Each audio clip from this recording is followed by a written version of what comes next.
So, I mean, I think it's important. I mean, I completely agree with sort of Gordon's account. But there are two things that I think from a British perspective that one needs to, or maybe three things that one needs to understand. The first is that the Declaratory Act is a sense of deja vu. When was the first Declaratory Act passed? 1720 was the first Declaratory Act, and that was with respect to Ireland. Right. And the thing that's really important about that is, what was the Irish response? Well, there were two separate Irish responses. One associated with the Irish Tories, and Jonathan Swift, was, you completely misunderstand. The British Parliament has no authority in Ireland. Ireland is a separate kingdom. We are subject only to the king, not to Parliament. That's Swift's position. Second position is the Patriot position associated with the Patriot Whigs in Ireland, and saying, no, you can't do this, you can't tax us without representation. The conclusion from the Declaratory Act is what needs to happen is Ireland needs to be directly represented in the Imperial Parliament.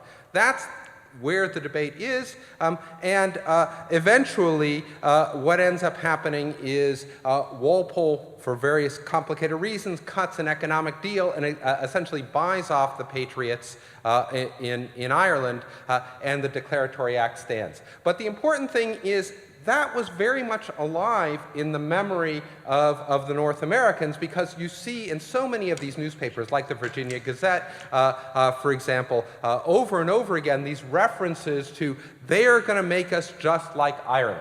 The second point that I wanted to make is that it's important to realize that William Knox was an extremely important advisor to George Grenville. Grenville had a sort of triumvirate of important economic thinkers, Thomas Whately, William Knox, and Alexander Wedderburn.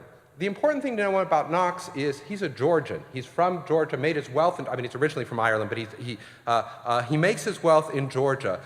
And there's a sense in which Grenville is defending his positions, claiming that there's some, I mean, there's some sentiment in North America taking the same position, which is obviously what Hutchinson does as well.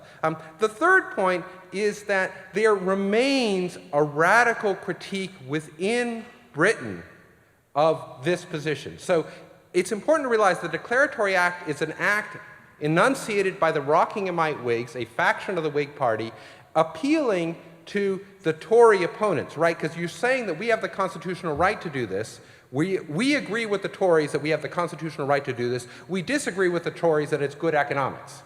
That's the position of the Rockinghamite Whigs. Whereas the radical Whigs insist, and they continue to insist, that no, if you have bad institutions, you have bad economics. So we can't allow this. And this whole argument about sovereignty makes absolutely no sense, because there's different levels of sovereignties in different parts of the empire anyway. So they point to India, they point to Scotland, they point to Ireland, and they argue that what we need to do is we need to come up with a coherent imperial strategy, and the way to do this is to radically rethink representation. Now, by the 1770s, that position had been very, very powerful in the 1760s. It had been very powerful in the 1750s. By the 1770s, that's becoming a much weaker position. Why is that? Because of all of the unrest that Gordon's talking about in North America, and all of the unrest in Britain, and a number of kind of moderates who were willing to go along with this radical position as long as William Pitt was leading armies to win all these wars, suddenly fear the social unrest, the social consequences of this sort of radically increasing the representation from the towns, which is and giving support to manufacturers, the people who were selling stuff to North America and their consumers. They feared this was going to lead to social unrest, and indeed it had led to social unrest. So what ends up happening in 1765, 1766, the Americans have a wide-ranging support among a sector of the British population. And that basically goes away, it doesn't completely go away. There's constantly friends of the Americans, but they're an increasingly smaller percentage of the British population. And I think the way to understand that is to understand the sort of social changes which are going on in Britain during this time, and the way people are responding to the unrest. No, I think that's very true. I think the English context helps shape English actions. I want to go back a little bit to the stages here. The English interview Franklin in 1766, and he throws out this notion of internal taxes. We object to internal taxes, but not external taxes. Well, Chancellor Townsend comes in with the Pitt ministry, and he says, well, that's what we'll give them, and he passes a whole series of taxes on certain goods, paint, and a number of goods, including tea. And this is to be the beginning of, we're going to just tax externally to the goods that are shipped into the colonies are going to be taxed, if that's what the Americans want. Of course, the Americans, Franklin didn't really know much about internal American opinion. He's been away so long in London, and there was not much support for this distinction. Nonetheless, the ministry responds to it, but again, there's outcry.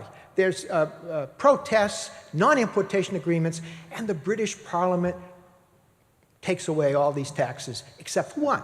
They leave one on tea, as North says, as a sign that we have the right to do it. Well, that sets up a situation for those radicals in Massachusetts, led by Samuel Adams, who probably had independence in mind from at least the late 60s. He has an opportunity now to create some trouble, and that is the famous Tea Party of December of 1773, where a bunch of Bostonians disguised as Mohawk Indians, led by Adams, Samuel Adams, throw 10,000 pounds of tea into Boston Harbor.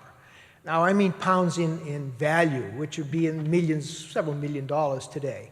So this is a destruction of property. Most Englishmen do not like their property destroyed, so there's an outcry everywhere.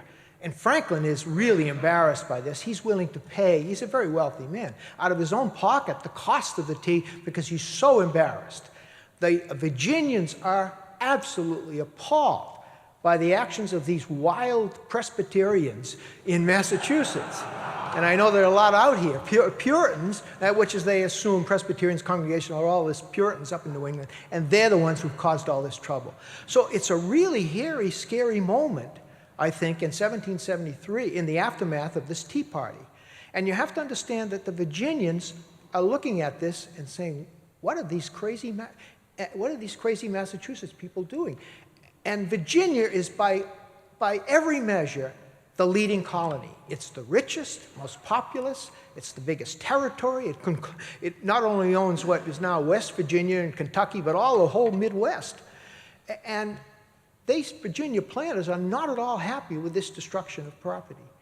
But what happens in England? They've been appeasing, if you want to use that modern term, appeasing the colonists at every stand. 65, they repeal. 67, 68, they repeal the Townsend duties. And I think at this point, the members of Parliament had enough. Enough is enough, and they come in with the coercive acts. Unbelievably powerful acts. Closing the port of Boston, appointing a military commander, replacing Hutchinson, and sending over a general, General Gage, to be the governor, to do away with the town meetings except once a year, to vote supplies, to change the Constitution of Massachusetts, the Charter, which is the Massachusetts people consider their Constitution, by making the council appointed. When these coercive acts are seen by the Virginians, they say, if they can do that to Massachusetts, they can do that to us. And I think from that moment on, the revolution, the break, is inevitable. Right. I don't know how you I completely agree with that. I mean, the one element that I would add to that is that I think it's important to realize why it was tea that was the one duty that wasn't repealed.